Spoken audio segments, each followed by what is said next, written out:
Herkese merhaba. Bugün diyet efsanelerinden bahsedeceğiz. Bu efsaneler genellikle herkes tarafından bilinen ama işe yarayıp yaramadığını bilmediğiniz efsaneler olacak. Aç kalırsam kesin kilo veririm. Ne anlatıyorum 2 saattir? Yani şöyle bir durum var orada, Göksu çok yapmıyor diye biliyorum ama ben aralıklı orucu çok uyguluyorum. O yüzden orada birazcık işler bence değişiyor. Ama buna çok fazla girsem mi girmesem mi bu videoda bilmiyorum. Aralıklı oruç benim kendi hayatımda da bazen uyguladığım, hatta Göksu'nun hadi kahvaltı edelim diye geldiği ama Aç mısın? Acım vallahi ya. Nereden bildin? Gel sana mükellef bir sofra hazırlatayım. Allah razı olsun. ben yarım saati bekliyorum dediğim zamanlar olabiliyor. Aç kalmak demeyelim ama şöyle diyelim, belli bir saatten sonra vücut depo olarak yağ kütlesini yakmaya başlayabiliyor. Tabii. Aralıklı oruç videosu ya koyacağız ya da koymuşuzdur, ona bir bakarız gibi yapabiliriz. Bunu da daha detaylı anlatırım ama şöyle, kişi tabii ki de kendini zorlayacak bir açlığa hiçbir zaman koymamalı, yani bu duruma sokmamalı. Sağlığını tehlikeye atacak bir açlıkla kendinizi sınamamanızı istiyoruz. Ben böyle anlamamıştım bu arada. Aralıklı oruca karşı değilim hiçbir şekilde. Yani bütün gün aç bırakıyorlar kendilerini. Evet, o çok yanlış. Ben ona yani... İsveç diyetini duydun mu? Konuşamadım. İsveç diyeti çok garip bir şey. Eğer yanlış hatırlamıyorsam lisedeki sıra arkadaşım yapıyordu. Patates haşlıyordu, portakal suyu vardı, diyetin serbest olan, bir de yumurta. Yani okula getiriyordu bir de bunu.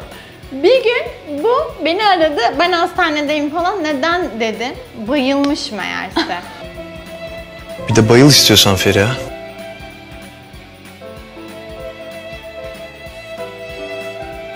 Yani patates haşlama bir tane, yumurta bir tane, bir de gün boyu portakal suyu içebiliyordu yani. Yani kolesterol tavan. Aynen. Yani şeker, böbrekleri yoğurmuş. Çok kötü bir diyet. Bu tarz diyetleri yapmayın. İşte günlük olarak bir patates hakkım, bir yumurta hakkım var deyip hani o tribe girip de sadece başka hiçbir şey tüketmeyin. 3 gün bunu yaparsınız, 4. gün kilonuz geri gelir. Normal bir yemek yersiniz. Vücut yani kaldırmaz bunu. Evet. Onu demek istiyoruz. Akşam 5'ten sonra yemek yemezsem hemen kilo veririm. Ya böyle bir şey yok arkadaşlar.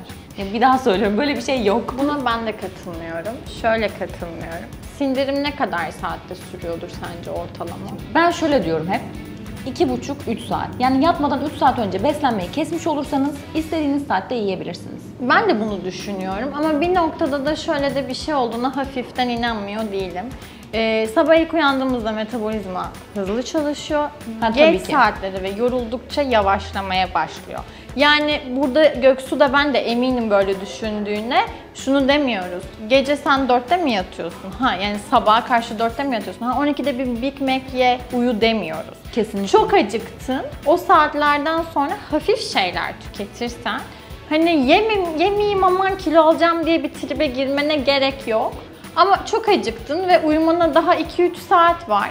Ne bileyim işte kefir iç, kuru yemiş ye, güzel bir salata yap ye. Hani açlığına göre de onun dengesini değiştirebiliriz. Zaten hep diyoruz hani kahvaltıyı güzel yapın, ne bileyim öğlen yemeği de güzel yapın ama akşam yemeği birazcık daha hafif geçirin. Tamam, bunu okeyim kesinlikle.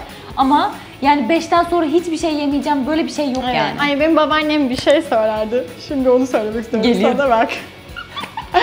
3 öğünü şöyle düşünürdü o. Kahvaltı derdi altın öğün. Kahvaltınızı düzgün yapın. Öğlen işte gümüş, akşam da bakır. Hani buna göre ye derdi. İşte o da o zamanın güzelmiş. Sanki bir şimdi kullanacağım hastalarıma. Kullanacağım yani, aynen öyle. Ben onu diyorum mesela, hani buna göre beslenebilirsiniz diyorum. Akşamı o yüzden böyle, hani ben en çok akşam yemeğini seviyorum bu arada ama ben de. Neyse.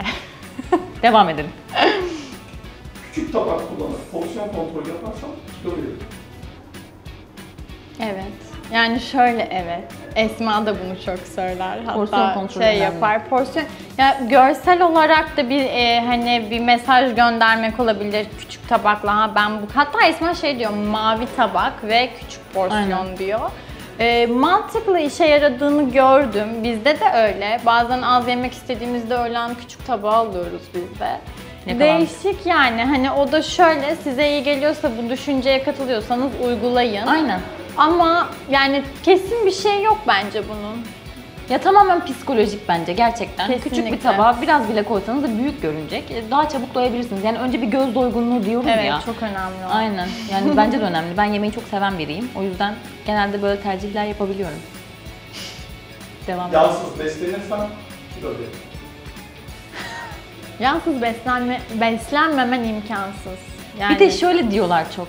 Ya hiç de yağ yemedim, nasıl yağdan vermiyorum? bu Ya evet, aynı şey geçen değil. krize girdiğimiz Biz de arada böyle şeyler yapabiliyoruz. Evet, şimdi mesela şöyle bir şey oluyor. Hasta geliyor, 2 kilo yağ almış. 5 kilo vermiş atıyorum, 2 kilo yağ artmış ama işte ödemden gitmiş vesaire. Bu durumda yağ yememişsin, yetersiz protein beslenmişsin ve suyun gitmiş yani. Hani Aynen. orada böyle bir hata olmuş. Bir de yağsız beslenmemek çok saçma. Yani her şeyde imkansız Avokado yiyorsun, Ya. yağ mesela. Kim avokado yiyor bilmiyorum ama ben çok seviyorum. Sen sevmiyorsun. Sevmiyorum. Ama ya sebze yemeği yiyorsun, içinde yağ var. Yani yine var. Yani kaçamazsın Aynen. yağda. Ya şöyle aslında bir besin grubunu çok fazla tükettiğin zaman o sana yağ olarak geri döner. Yani sen sağlıklı bir şeyi bile çok fazla yersen o sana yağ olarak geri dönecek. Meyvenin şekeri Aynen. fazlası. Ya avokado yiyorum, ben çok sağlıklıyım diyen bir kitle var ya.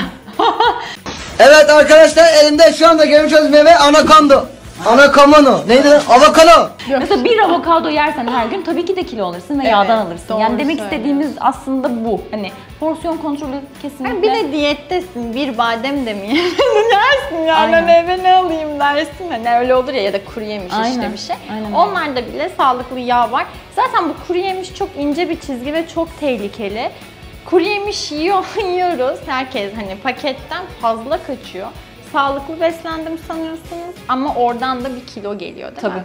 Küçük olduğu için de çok gidiyor, çok Evet, söylüyorum. aynen. Bakın farkında olmadan tak tak gider, yemeyin o kadar. Yani Evet. biraz onda da porsiyon kontrolü. Mesela 10 tane mi yazdı biri size hani herhangi bir diyetisyeniz ya da siz 10 tane badem yemeye mi karar verdiniz? Ben şunu yapıyorum. Ya küçük böyle plastik kaplar var. 10 tanesini oraya koy, paketini yanına alma. Ya da bir buzdolabı poşetine Aynen. koy ve 10 tane kadar yanında bulundur diyorum. Daha mantıklı oluyor. Bence de. Ramazan'da çok uygulatıyoruz. Hurma değil. Bunu hiç bilmiyorum ben. Yani bir diyetisyen olarak hurma diyetini Çok oluyor. Hurma diyeti şöyle, sabahtan akşama kadar hurma yiyorlar. Medine hurması mı? Meyve olan hurma. Medine hurması muhtemelen. Şimdi şöyle, bir kere kan şekeri mahvoldu yani. Düşüyor, çıkıyor, düşüyor, çıkıyor. Böyle bir şey yok. Yani şeker hastası olursunuz, yapmayın böyle şeyler. Oradaki Bir de mantık karnın herhalde iyice birden kazanır, şekeri mahvolursun yükseltip ya. Aynen. evet enerjinin gelmesi. Sonra tekrar anda bir diyorsun, çöküş. sonra bunu ya bu çok kötü yani. Evet, çok kötü Hiç gerçekten. sevmedim bu diyeti. Evet, ben de istedim. Ya olmaz, hayır. Yok. Yok. Yok. Ben sağlıklı besleniyorum. O zaman kilo veririm. Ya da kilomu kontrol edebilirim. Şimdi o çok ince bir çizgi. Dediğimiz gibi bunu aslında hep söylüyoruz ama yine söyleyelim. Çünkü bu bazen bizim bile yaptığımız bir hata olabiliyor. Çünkü aslında sağlıklı beslenmek demek, sağlıklı olan yiyecekleri sınırsız yiyebiliriz demek değil. Daha demin Yapılan bir yanlış çok güzel bir örnek verdik. Avokado dedik, avokadoda yağ var dedik. Avokadonun da bir tanesini her gün bir avokado yiyorsanız size kilo olarak gelir. Salatalarda deriz mesela genellikle. İstediğin kadar yeşillik ye. Ama bu yeşillikte öyle zeytinyağı, nar ekşisi vesaire olursa mesela hata. Senin kilona göre bir adet yumurta yemen gerekir. Başkasının 2 yumurta yemesi gerekir. Bunu yine sizin diyetisyeniniz ayarlar. Yine porsiyonunuzun ne kadar olması gerektiğini diyetisyeniniz söyler. Mesela sebze yemeklerinde su süzdürür müsün? Süzdürüyorum. Ben de süzdürüyorum. Bu noktada da mesela sebze yemeği evet daha az kalorili bir şey ama suyu işte ortama girince bir tık daha kalorili Ya da olabiliyor. hani süzmek istemiyorsanız da yağını az koyun diyorum. gibi, küçük noktalarda aynen. çok söylüyoruz. İlla da suyunu süzdürmek istemiyorum diyorsanız yağını az koyup da yapabilirsiniz. Hani Türk mide hastalarına biz çok söylüyoruz. 1 kilo sebze yemeği yapıyorsanız içine en fazla 2 yemek kaşığı zeytinyağı koyun. O zaman hem süzdürmenize de gerek kalmıyor. O şekilde tüketebilirsiniz. Evet. Bu da aslında son soruydu bizim için. Aynen. Bitirdim. Ama yine aynı şekilde her şeyin en önemlisi sizin bilinçli olmanız ve eğer yardıma ihtiyacınız varsa bir yardım almanız. Yani kilo Güzel. vermek, kilo vermek çünkü yıpratıcı bir süreç olabiliyor bazen. Bir ayda çözebileceğiniz bir şeyi 3-5 ayda çözmek yerine bir diyetisyene, güvendiğiniz bir diyetisyene başvurun. Böylelikle süreciniz hem daha sağlıklı hem de olması gerektiği sürede olsun. Bir de sabırlı olun. Bu çok önemli bence. Çünkü 1 kiloyu kalıcı olarak vermek istiyorsak burada bence süre önemli olmamalı. Bence yani de. siz bir ayda 20 kiloyu veremezsiniz. Ya zaten vermemelisiniz de. Hani bize geri gelmemeniz için aslında uğraşıyoruz. Sabırlı olun. Zaten eninde sonunda kiloyu vereceksiniz. O zaman görüşmek üzere. Yine böyle efsaneler varsa yoruma yazın. Biz yorumlardan da size cevap veririz. Hoşça kalın.